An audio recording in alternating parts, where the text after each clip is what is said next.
Money అనియా? ఓ వచ్చేసావా? Shekhar, 602 case file కాస్త తీసివ్వు. సరే. మనీ అన్న, ఒక 3000 ఇస్తారా? ఎందుకు శేఖర్? మన స్టాఫ్ కమలా ఉంది కదా, తనకి ప్రెగ్నెన్సీలో ప్రాబ్లం అంట. ఆవిడ భర్త వచ్చారు. అలాగా? 3000 హెల్ప్ చేయన్నా? ఇవ్వడానికి ప్రాబ్లం ఏం లేదు శేఖర్. ఆమె భర్త భార్య ప్రెగ్నెంట్ గా ఉందని అందరి దగ్గర డబ్బులు తీసుకొని మందు కొడుతూ తిరుగుతున్నాడంట. ఇప్పుడు మందు కొట్టి రాలేదు మణి అన్న. నేను చూడలేదు, తాగుతున్నాడని విన్నాను. డబ్బులు ఇవ్వడానికి ప్రాబ్లమే లేదు. మన స్టేషన్ లో కదా పనిచేస్తుంది కమల. సార్, నా భార్య ప్రెగ్నెంట్ సార్. పాపం అన్నదమ్ములు ఎవరు లేరు కదా, కష్టమని అంటోంది. సహాయం చేద్దాం. మణి అన్న, మీరు 3000 ఇవ్వండి, నేను 2000 వేస్తాను. నేను నా భార్యని తీసుకెళ్లి కమల చేతికి డైరెక్ట్ గా ఇచ్చేసి వస్తాను. అలాగే స్కూల్ డ్యూటీ, ఇంకా ఎలక్షన్ డ్యూటీ, అది ఇది అంటూ వాడి వల్ల గుర్తించుకోవడం ఇట్స్ క్వైట్ ఇంపాసిబుల్ సార్. సరే, ఉట్టి చేతులతో వెళ్ళ, మాకు తినడానికి ఫ్రూట్స్ అవి ఇవి తీసుకెళ్ళు. ఇదిగో తీసుకో, 3000 ఉన్నాయి. సరే అన్న, పాప ప్రెగ్నెంట్ లేడీ కదా, ఏమైనా తినాలని ఆశగా ఉంటుంది. పాప ఏం చేస్తుందో ఏంటో. ఇచ్చేసి తొందరగా రా, అన్నీ మంచిగా జరగాలి.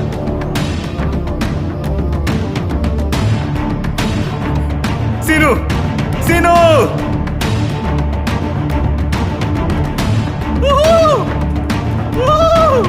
Seenu, scene,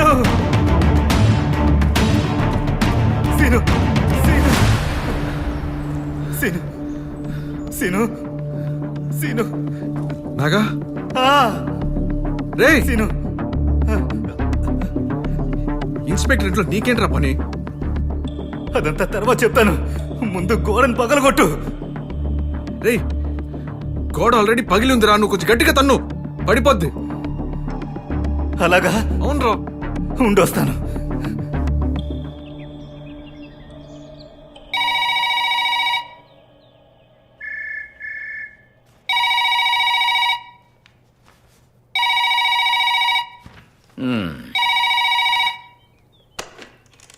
hello, Araku valley police station నుంచి సీతారామన్ మాట్లాడుతున్నాను. కొంచెం ఇన్ఫర్మేషన్ కావాలి, చెప్తారా? 2014 మార్చ్ ఎలక్షన్ టైంలో మీ జ్యూరీ సెక్షన్లో ఈ సర్వికల్ ఫ్రాక్చర్ అయ్యి డెత్ అయిన వాళ్ళ డీటెయిల్స్ ఉన్నాయా? సార్ కొంచెం టైం ఇవ్వండి సార్, ఈ ఫైల్స్ అన్ని చెక్ చేసి చెప్తాను. Sure, thank you.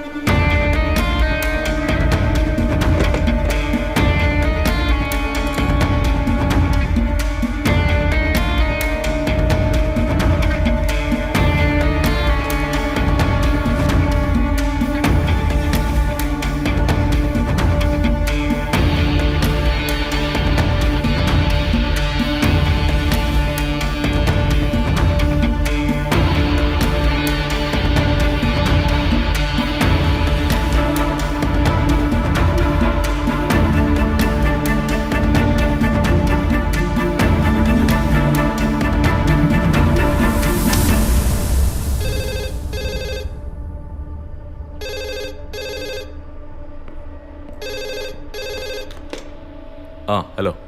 Hello sir, death జరిగింది sir. Is it lady? Yes sir, pregnant lady sir ఆవిడ. ఓ గాడ్, తన పేరు? Rita George sir, wife of Vinay George. ఆవిడ వినయ్ జార్జ్ భార్య. వినయ్ జార్జ్. Any suspects? లేదు సార్, స్లిప్ అయి చనిపోయింది.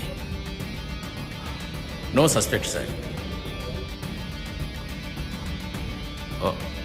Okay, thank you. నాకు ఎఫ్ఐఆర్ అలాగే బినాయ్ జార్జ్ ఫోటో, ఆ రెండు నాకు కాపీ పంపించండి. సరే సార్. Thank you.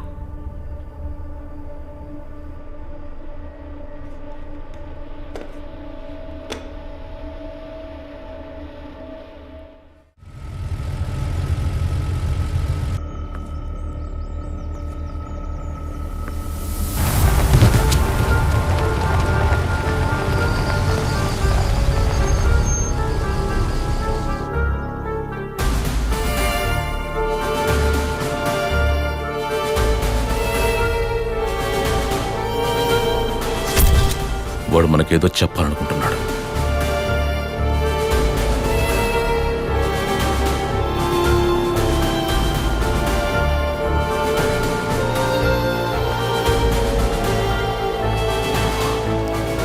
మన మీద వాడికి ఏదో రివెంజ్ ఉంది.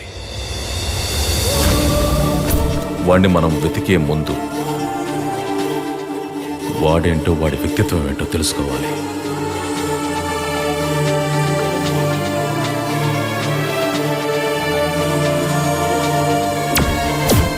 చనిపోయిన వాళ్ళందరూ ఆడవాళ్లే. వాడు ఎవరిని టార్చర్ చేసి చంపట్లేదు.